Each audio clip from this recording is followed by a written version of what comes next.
Democrats in the House of Representatives are closing the shop down tonight until a week from Monday, leaving President Bush twisting slowly in a wind of his own creation.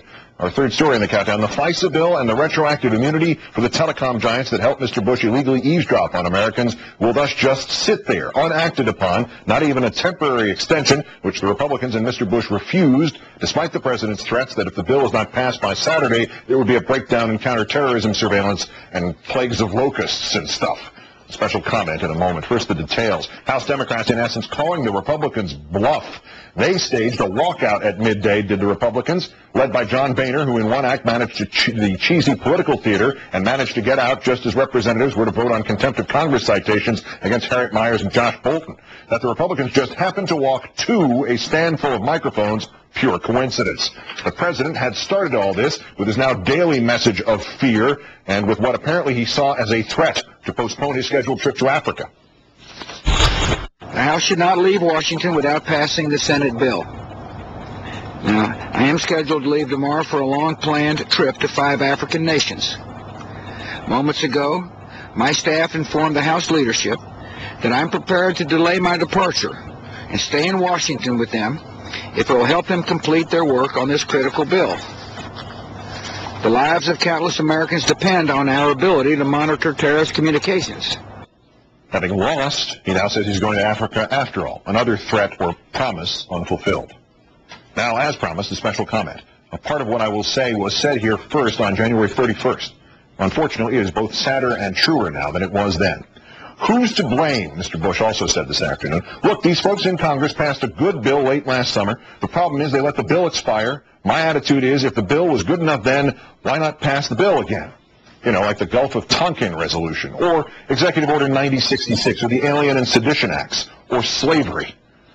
Mr. Bush, you say that our ability to track terrorist threats will be weakened and our citizens will be in greater danger, yet you have weakened that ability. You have subjected us, your citizens, to that greater danger. This, Mr. Bush, is simple enough even for you to understand. For the moment at least, thanks to some true patriots in the House and to your own stubbornness, you have tabled telecom immunity and the FISA Act. You, by your own terms and your own definitions, you have just sided with the terrorists. You got to have this law or we're all going to die. But practically speaking, you vetoed the law. It is bad enough, sir, that you were demanding an ex post facto law which could still clear the AT&Ts and the Verizons from responsibility for their systematic, aggressive, and blatant collaboration with your illegal and unjustified spying on Americans under this flimsy guise of looking for any terrorists who might be stupid enough to make a collect call or send a mass email.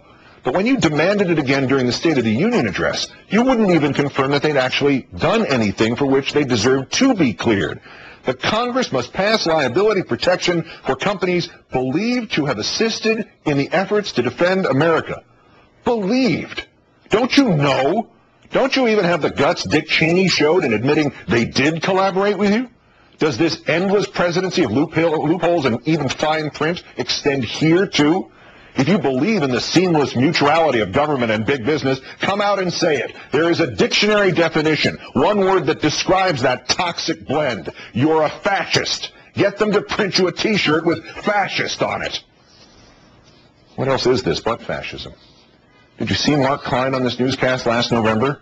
Mark Klein was the AT&T whistleblower, the one who explained in the placid and dull terms of your local neighborhood IT desk how he personally attached all AT&T circuits, everything, carrying every one of your phone calls, every one of your emails, every bit of your web browsing into a secure room number 641A at the Folsom Street facility in San Francisco, where it was all copied so the government could look at it. Not some of it, not just the international part of it, certainly not just the stuff that some spy, a spy both patriotic and telepathic, might able to divine had been sent or spoken by or to a terrorist. Everything. Every time you looked at a naked picture, every time you bid on eBay, every time you phoned in a donation to a Democrat. My thought was, Mr. Klein told us last November, George Orwell's 1984. And here I am, forced to connect the Big Brother machine.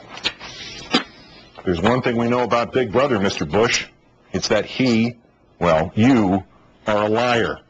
This Saturday at midnight, you said today, legislation authorizing intelligence professionals to quickly and effectively monitor terrorist communications will expire.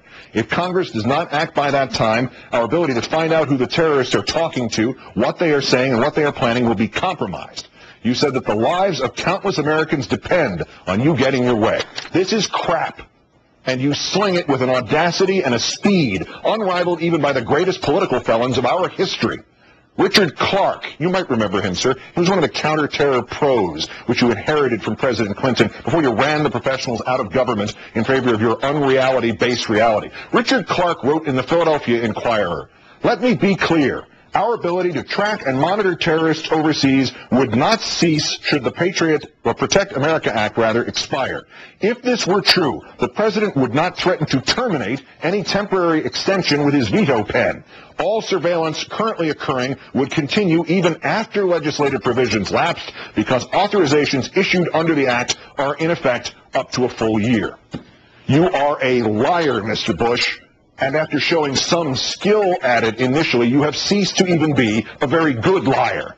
And your minions, like John Boehner, your Republican congressional crash dummies, who just happen to decide to walk out of Congress when a podium full of microphones await them, they should just keep walking out of Congress and, if possible, out of the country.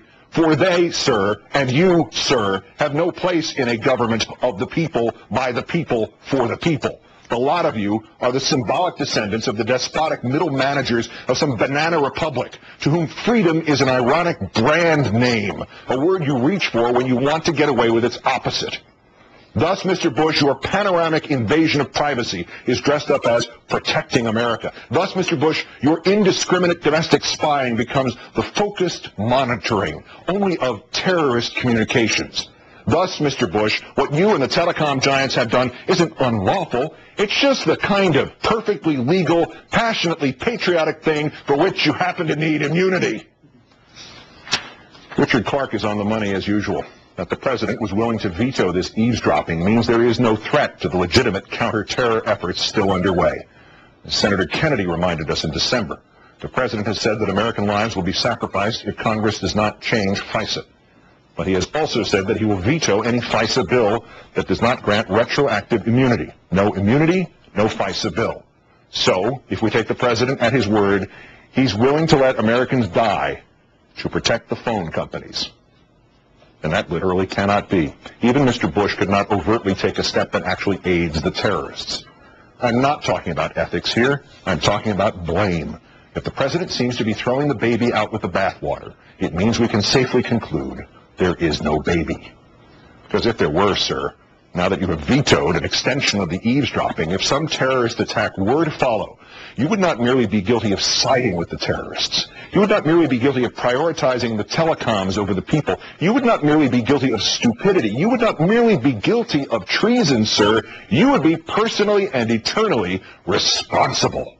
And if there is one thing we know about you, Mr. Bush, one thing you have proved time and time again, it is that you are never responsible. As recently ago as 2006, we spoke words like these with trepidation.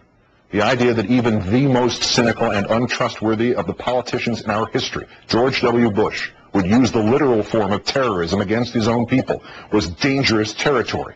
It seemed to tempt fate, to heighten fear. We will not fear any longer. We will not fear the international terrorists. We will thwart them. We will not fear the recognition of the manipulation of our yearning for safety. We will call that what it is, terrorism. We will not fear identifying the vulgar hypocrites in our government. We will name them. And we will not fear George W. Bush, nor will we fear because George W. Bush wants us to fear.